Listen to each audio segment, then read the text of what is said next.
Artemis 2 nach Wasserstoffleck verschoben, Falcon 9 am Boden, erneut Oberstufenanomalie. Crew 12 Start, ungewiss, perfekter Sturm für ISS, alle Raumschiffe am Boden. SpaceX schluckt xAI und stellt Antrag für bis zu 1 Million Satelliten. Starship Block 3, Booster 19 übersteht Cryo-Tests, ESA Aerospace baut Testkapazitäten in Schweden aus und Mitgründer Spurmann verlässt die Rocket Factory Augsburg. Das und noch mehr mit allen Hintergründen schauen wir uns heute an. Herzlich willkommen zu Senkrechtstarter, dein Space Update auf Deutsch. Die NASA hat den eigentlich für Februar geplanten Start von Artemis 2 verschoben. NASA-Administrator Jared Isaacman hat am 3. Februar mitgeteilt, die Behörde peilt nun ein Startfenster im März als frühestmöglichen Termin an. Grund für die Verzögerung sind technische Probleme, die während der entscheidenden Wet Dress Rehearsal am 2. Februar auftraten. Bei dem Test, bei dem der gesamte Startablauf der SLS-Rakete bis kurz vor Triebwerkszündung geprobt wird, da kam es an der Schnittstelle zwischen der Bodeninfrastruktur und der Hauptstufe zu einem Wasserstoffleck. Obwohl die Teams die Tanks zunächst füllen konnten, zwang eine erhöhte Leckrate bei T-5 Minuten zum Abbruch des Countdowns. Zusätzlich erschwerten widrige Wetterbedingungen den Testablauf. Kalte Temperaturen beeinträchtigten Kamerasysteme und es kam zu teilweise Ausfällen der Bodenkommunikation. NASA-Administrator Jared Isaacman betonte, dass diese Herausforderungen nach einer 3-jährigen Pause seit dem letzten SLS-Start erwartet wurden und die Sicherheit der Besatzung ja oberste Priorität habe. Die NASA plant nun ein zweites Wet Dress Rehearsal, um die Reparaturen zu validieren. Ja, das Wasserstoffthema, das kannten wir ja schon von Artemis 1 und die NASA, die hatte ja bis zum Ende des Shuttle-Programms auch immer wieder mit erhöhten Wasserstoffleckraten vor Starts zu kämpfen. Kurzer Hintergrund, molekularer Wasserstoff, das ist das kleinste, was wir als stabilen Stoff kennen.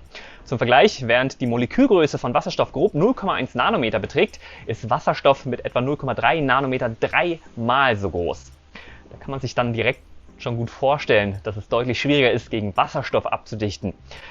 Auch sind große Mengen Wasserstoff in der Luft um die Rakete einfach auch saugefährlich, was zu den strengen Abbruchkriterien führt. Beim Sauerstoff wäre das nicht so problematisch. Das Leck, das trat wiederholt, also wie bei Artemis 1 auch schon, an der Quick Disconnect-Verbindung zwischen Bodeninfrastruktur und SLS-Core-Stage statt.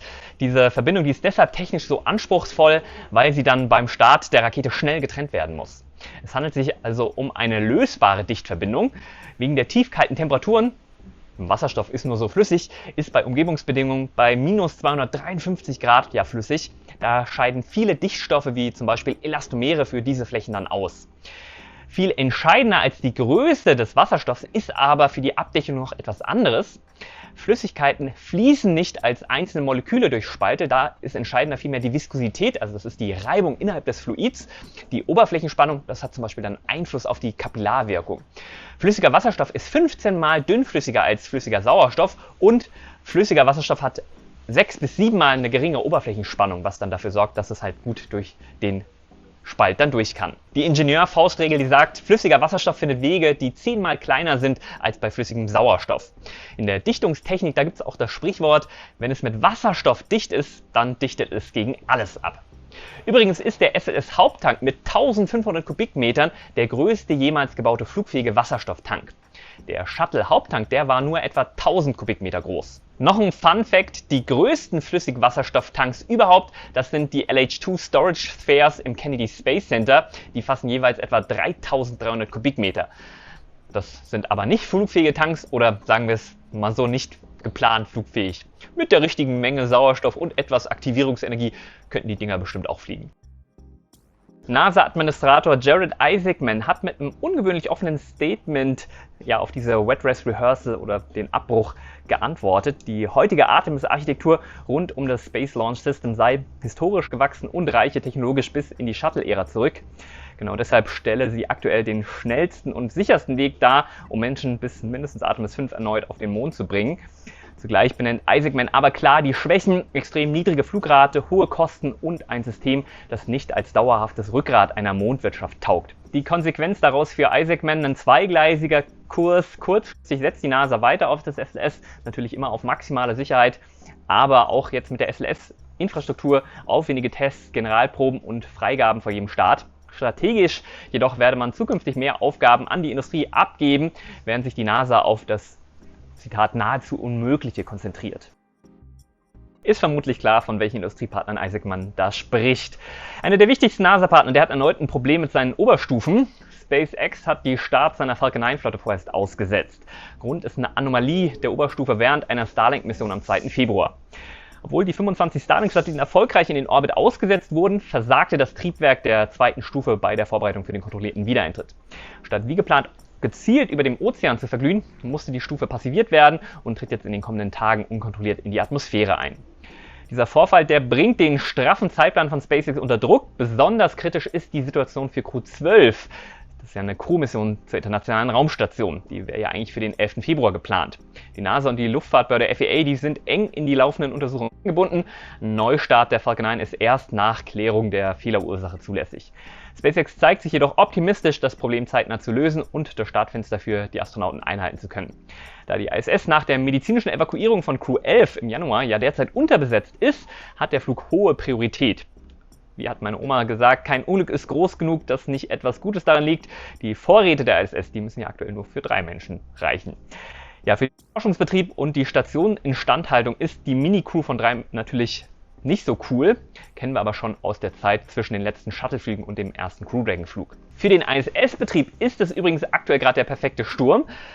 Russische Soyuz- und Progress-Flüge ausgesetzt wegen der herabgefallenen Serverstruktur am Pad in Baikonur.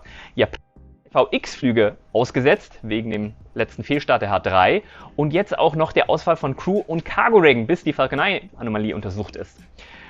Wenn du dich jetzt fragst, was ist denn mit dem Cygnus-Frachter von Northrop Grumman? Ja, die werden ja mittlerweile auch von Falcon 9 gestartet, seit die Antares 230 Plus im August 2023 ihren letzten Flug hatte. Hintergrund da ist ja die Einstellung der Antares 230 Flüge, das russische Haupttriebwerk und die R-Stufe aus ukrainischer Produktion. Die neue Antares 330, komplett dann aus US-Produktion, die soll dieses Jahr ihren Jungfernflug absolvieren, würde dann auch ein Cygnus starten. Wenn die Rakete performt, ist das mit der ISS-Sicherheit auch kein Problem. Der Cygnus ist ja bereits ISS erprobt, jetzt von wegen Sicherheit her. Was ist eigentlich mit Europa? Ja, ich traue ja immer noch der Zeit hinterher, als Europa ab 2008 mit dem ATV als Frachter, der die ISS sogar reboosten konnte, wirklich etwas Handfestes zum ISS-Betrieb beigetragen hat. Der sollte ursprünglich ja sogar für den Frachtrücktransport weiterentwickelt werden. Ist dann abgesagt worden, war zu teuer und hat zu lange gedauert. Und dann kam das ESM, was ja jetzt mit der SLS-Beteiligung so ein bisschen fragwürdig ist, wie lange wir das denn noch brauchen, wenn SLS und Orion vielleicht ab Artemis 5 eingestellt werden. Langfristig hätte man dann die perfekte Ausgangslage für Crewkapazitäten gehabt, also mit einem ATV-Frachter, der auch wieder zur Erde zurückkehren kann. Hätte Fahrradkette. Das Ganze soll jetzt kommerziell nach dem Beispiel SpaceX Dragon umgesetzt werden. Das europäische Raumfahrt-Startup, die Exploration Company, hat jetzt am 5. Februar 2026 den erfolgreichen Abschluss einer entscheidenden Testreihe für sein wiederverwendbares Nix-Raumschiff oder die Nix-Kapsel verkündet. Im Marineforschungsinstitut in Rom absolvierte ein Prototyp im Maßstab 1:4 insgesamt 20 kontrollierte Wasserlandungen. Dabei wurden verschiedene Fallhöhen und Geschwindigkeiten simuliert, um die hydrodynamischen Belastungen beim Aufprall präzise zu erfassen. Die gewonnenen Daten der Sensoren und Gyroskope, die fließen nun direkt in die finale Designphase der Kapsel, um dann die strukturelle Integrität bei der Bergung im Meer zu garantieren. Nix ist primär für den Frachttransport für den niedrigen Erdorbit konzipiert, wobei künftige Varianten auch Missionen zum Mond und Crewflüge ermöglichen könnten. Wer kennt's nicht? Du landest nach einem absurd langen Flug, du willst sofort deine Unterkunft finden, irgendwie einen Grab-Roller buchen oder einfach nur deinen Freunden das erste Urlaubsbild schicken, aber du hast kein Internet. Ja, ich bin wieder in Indonesien und ganz ehrlich, ich kann mir einen Urlaub ohne Internet nicht mehr vorstellen. Ich will online sein, sobald ich aus dem Flieger steige, noch bevor ich mein Gepäck am Band hole. Aber mich mit dubiosen SIM-Kartenverkäufern am Straßenrand rumschlagen, nee, absolut kein Bock. Und Roaming ist klar, viel zu teuer. Zum Glück gibt Saily die smarte eSIM-Lösung für stressfreies mobiles Internet auf Reisen. Noch bevor du überhaupt am Flughafen losfliegst, kannst du über die Saily-App dein Datenpaket für das Reiseland oder sogar eine ganze Region buchen. Die eSIM installiert und aktiviert, ja, und zack, kaum gelandet bist du online. Keine Schlange stehen, kein Papierkram, kein Stress. Mit Saily, da bleibst du flexibel, die eSIM, die wird nur einmal installiert und funktioniert dann in über 200 Reisezielen. Du brauchst keine neue SIM, keine zusätzliche Apps, einfach Saily das passende Datenpaket buchen und los geht's. Und die eSIM, die kannst du dann auch auf der nächsten, also übernächsten Reise mit dem passenden Datenpaket wieder nutzen. Loben muss ich jetzt hier den 24-Stunden-Support hervorheben. Letztes Jahr, da hatte ich mit meinem alten Handy Probleme und der Support, der hat mich dann nach dem Handymodell gefragt und dann ganz tief in den Einstellungen für mich etwas korrigiert. Du willst auch direkt nach der Landung online sein? Dann sichere dir jetzt deinen Saily 15% Rabatt auf das erste Datenpaket mit meinem Code Senkrechtstarter. auch wenn bei dir gerade keine Reise ansteht. Lade jetzt mit meinem Link die Saily App herunter und speichere dir den Rabattcode für später. Elon Musk hat die Übernahme von seinem KI-Startup xAI durch SpaceX bekannt gegeben. Als Hintergrund nennt er die Entwicklung einer massiven KI-Infrastruktur im Erdorbit. Ziel des Zusammenschlusses ist der Aufbau von Rechenzentren im All, laut Musk langfristig die kosteneffizienteste Lösung, um Rechenleistung zu generieren. Durch die Fusion erhält xAI direkt Zugriff auf die erheblichen Finanzreserven von SpaceX, das bereits ja zuvor schon $2 Milliarden in das KI-Unternehmen investiert hatte. Diese orbitalen Serverfarmen sollen unter anderem den KI-Chatbot Grok unterstützen. Ähnlich wie bei Starlink würde SpaceX nach der Rechenzentrenerzählung damit selbst für die Auslastung seines Starship-Systems sorgen, was mit Sicherheit auch die Fantasie der Anleger vor einem geplanten SpaceX-Börsengang beflügeln dürfte. Ein Schelm, wer Böses dabei denkt. SpaceX hat dann letzte Woche auch direkt den Start von bis zu 1 Million eigener Satelliten bei der FCC beantragt. Parallel zu diesen Plänen sorgt eine Gesetzesinitiative im US-Senat für Debatten um die Regulierung solcher Megakonstellationen. Der Satellite and Telecommunications Streamlining Act sieht vor, die Prüfungsverfahren der FCC für Satellitenlizenzen auf 1 Jahr zu begrenzen. Besonders umstritten ist eine Klausel, nach der Anträge automatisch als genehmigt gelten könnten, wenn die Behörde die Frist versäumt. Da verwundert es nicht, dass Kritiker im Senatsausschuss explizit vor dem aktuellen Antrag von SpaceX warnen, der eben die Stationierung von 1 Million Satelliten im Orbit für die Rechenzentren vorsieht. Eine Schlüsselrolle wird bei diesen 1 Million Satelliten dem Starship-System zukommen, das die logistische Kapazität für den Transport von jährlich bis zu 1 Million Tonnen Satellitennutzlasten bieten soll. Seit dem vergangenen Wochenende hat die Testkampagne für den ersten Block 3 Booster massiv an Fahrt aufgenommen. Am frühen Morgen des 1. Februars, da rollte Booster 19 zum Massys Testgelände, um dort die entscheidenden Vorbereitungen für den 12. Testflug des Starships zu beginnen. SpaceX stellte mit der Montage dieses Boosters in nur 26 Tagen einen neuen internen Rekord auf, nachdem der vorangegangene Booster 18 bei Drucktests geplatzt war. Am 2. Februar folgte zunächst ein pneumatischer Drucktest der Haupttanks und der Druckbehälter in den Chines, das sind diese seitlichen Gleitflächen, um die Integrität der Leitung ohne Kryolast zu prüfen. Nach einer kurzen Inspektion im Bereich der Chine Section begann dann am 3. Februar der Cryo-Test mit flüssigem Stickstoff. Dies stellt einen Meilenstein dar, da Booster 19 ja der erste Super Heavy Booster ist in der neuen V3-Generation, der dann diesen Belastungen wirklich ausgesetzt wird, beziehungsweise der erste Booster, der den Belastungen standhält. Rest in Peace Booster 18. Am 5. Februar, da schloss der Booster einen etwa 12-stündigen nominellen Kryotest erfolgreich ab und wurde anschließend vollständig entleert. Es bleibt abzuwarten, ob nun der Rücktransport in die Mega B1 zur Installation der 33 Raptor-Triebwerke ansteht. Parallel dazu schreiten die Arbeiten an den Schiffen voran. Ship 39 wartet aktuell auf den Einsatz am neuen Starship-Teststand in Massys. Der vorherige Ship-Teststand, der war ja bei einer Explosion für eine Testzündung von Ship 36 zerstört worden. Daraufhin wurden die verbleibenden Ship 2 Feuertests provisorisch dann mit einem Adapter auf dem Pad 1 absolviert. Der SpaceX-Chef, der gibt den 9. März 2026 als Ziel für den nächsten Starship-Start aus, also den ersten in Version 3, wobei der Zeitplan stark vom Verlauf der anstehenden statischen Feuertests von Booster 19 und Ship 39 abhängt. Die intensive Bautätigkeit bei SpaceX in der Starbase geht unvermindert weiter. Die Luftzerlegungsanlage, die bereits letzte Woche Thema war, die wächst sichtbar weiter. Ein zentrales Element, um künftig Flüssigsauerstoff und Stickstoff direkt vor Ort zu produzieren. Auch die Tests am Pad 2 reißen nicht ab. Dort wurden verschiedene Komponenten des FireX und Delgauge Systems erprobt. Am Pad 1 wiederum werden die Expansionspläne sichtbar konkret. Eine neue Begrenzungsmauer entsteht, um die Startinfrastruktur weiter auszubauen. SLS und Starship-Start frühestens im März. Die Woche hatten wir aber folgende Starts. Die russischen Streitkräfte, die führten am Donnerstag einen Start mit einer Soyuz 2.1A vom Kosmodrom Plesetsk aus durch. Dabei wurde ein als Kosmos deklarierter, geheim gehaltener militärischer Satellit gestartet. Während ich das hier aufnehme, noch nicht geschehen am Samstag, da könnte eine Langer Marsch 2FG von Jiuquan starten, da dann vermutlich an Bord der chinesische Raumgleiter zu seinem 4. Flug ins All. Auch SpaceX plant aktuell für Sonntag mit einem Starlink-Start die Falcon 9 von Vandenberg wieder in Betrieb zu nehmen. Das muss sich zeigen, ob das dann passiert. Ein Startup ESA Aerospace hat am 4. Februar eine signifikante Erweiterung seiner Testkapazitäten am Esrange Space Center in Schweden bekannt gegeben. Ein zweiter maßgeschneiderter Teststand, der soll den Hochlauf der Produktion der Spektrum-Rakete unterstützen. Die neue Anlage, die ist darauf ausgelegt, mehr als 30 Aquila-Triebwerke pro Monat zu qualifizieren und ermöglicht zudem voll integrierte Tests ganzer Raketenstufen vor dem Flug. Damit schafft ESA Aerospace die notwendige Infrastruktur, um die angestrebte Startfrequenz und die wachsende Marktnachfrage nach europäischen Startdiensten zu bedienen.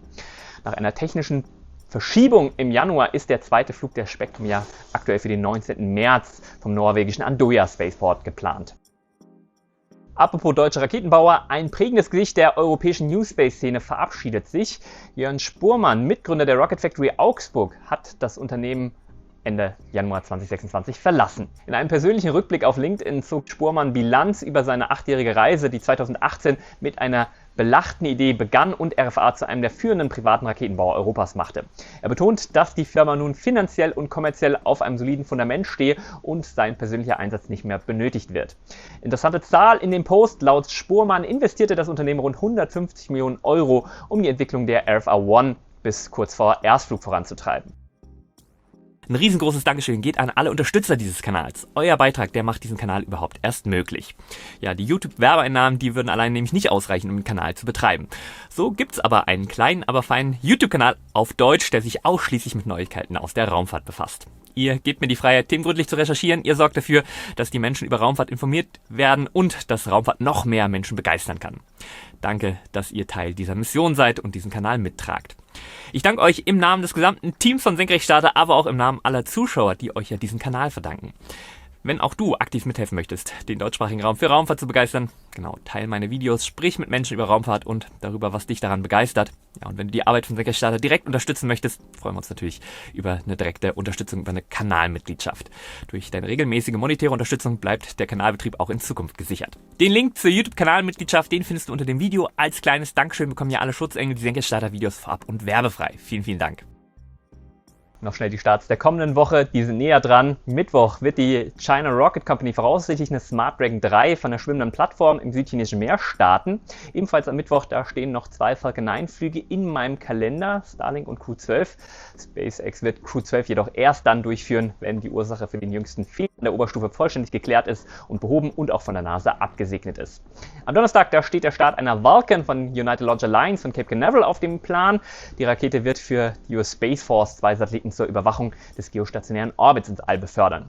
Parallel dazu wird am Donnerstag eine Proton M vom Kosmodrom Baikonur in Kasachstan erwartet. Der russische Träger soll den Wettersatelliten Elektro-L Nummer 5 in eine geostationäre Umlaufbahn bringen. Ebenfalls für Donnerstag ist der erste kommerzielle Einsatz der Ariane 6.4 vom europäischen Weltraumbahnhof in Kourou gedacht. Die leistungsstärkste Version der neuen europäischen Trägerrakete, die wird dann 32 Satelliten für Amazons Internetkonstellation Amazon Leo aussetzen. Am Samstag beabsichtigt Firefly die Durchführung der Mission Stairway to 7 von Kalifornien aus. Mit diesem Flug der Alpha-Rakete sollen dann nach dem letzten Fehlversuch von April 2025 wichtige Systeme getestet und Rückkehr in den regulären Flugbetrieb bestätigt werden. Abgerundet wird der Start vielleicht dann am Samstag von 2 Starlink-Starts von Vandenberg und Cape Canaveral. Urlaub ohne Internet, nicht mit mir. Sei smart unterwegs, hol dir dein Saily-Datenpaket für die nächste Reise und spar 15% auf das erste Datenpaket mit dem Code Senkrechtstarter. Findest du auch in der Beschreibung. Ja, ich hoffe, die News haben dir wieder gefallen. Wenn ja, den Like nicht vergessen. Ich würde sagen, bis zum nächsten Mal. Dann wieder aus dem Senkrecht-Studio in Hamburg. Nicht vergessen, immer schön senkrecht bleiben. Dein Mo.